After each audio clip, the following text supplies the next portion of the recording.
Le Premier ministre Mark Carney a annoncé son intention de faire de la construction d'un nouveau pipeline vers la côte ouest un nouveau grand projet d'intérêt national. Ça pourrait aller très vite. Il veut l'annoncer d'ici le mois d'octobre. Et l'Alberta, elle, voudrait commencer la construction de l'oléoduc aussitôt qu'à l'automne 2027.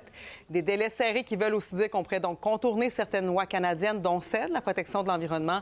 Pour en parler, je joins Patrick Bonin, porte-parole en matière d'environnement pour le Bloc québécois, ancien de Greenpeace. Bonjour, M. Bonin. Bonjour à vous. Alors, comment vous réagissez à cette annonce-là aujourd'hui de Mark Carney, de la première ministre de l'Alberta?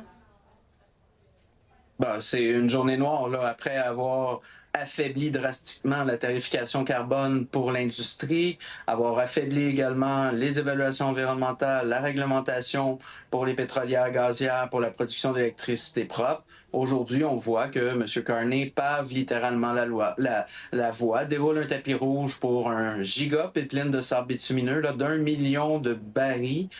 C'est clairement incompatible avec ce qu'on devrait faire. Ça va retarder la transition, le développement d'emplois verts. C'est d'une irresponsabilité, honnêtement, sans nom, en regard de la crise climatique qui n'a pas disparu. Et ça va l'envenimer, c'est certain. Monsieur Bonin, on sentait peut-être M. Carney aussi pris là, entre les menaces référendaires en Alberta, entre aussi le besoin peut-être d'exploiter les ressources canadiennes dans un contexte extrêmement tendu avec les États-Unis.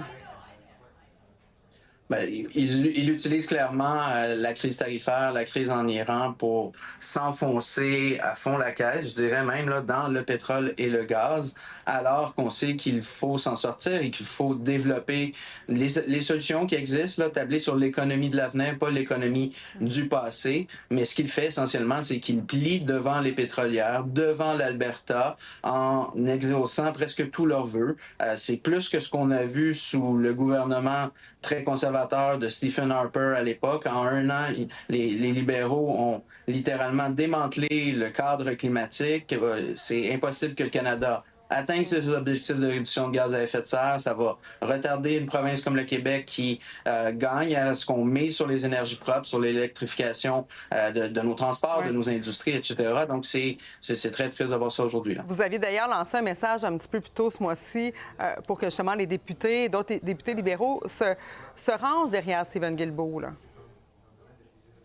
Moi, je peux pas comprendre comment des députés, entre autres plusieurs qui se sont fait élire au Québec, des libéraux, peuvent défendre cette position-là aujourd'hui. Comment ils peuvent dire que ce gouvernement continue à être vert alors que clairement, il abandonne la lutte climatique, il abandonne aussi l'avenir de nos enfants d'une certaine manière. C'est grave ce qui se produit aujourd'hui. Et si les gens au sein des libéraux restent silencieux encore, ils cautionnent un grave recul. C'est probablement un des plus gros reculs qu'on ait jamais vu de l'histoire moderne en environnement par le gouvernement fédéral. Et ça risque d'aller assez rapidement. On va continuer de suivre ça. Merci beaucoup, M. Bonin, député du Bloc québécois, responsable aussi en matière d'environnement. À la prochaine. Merci.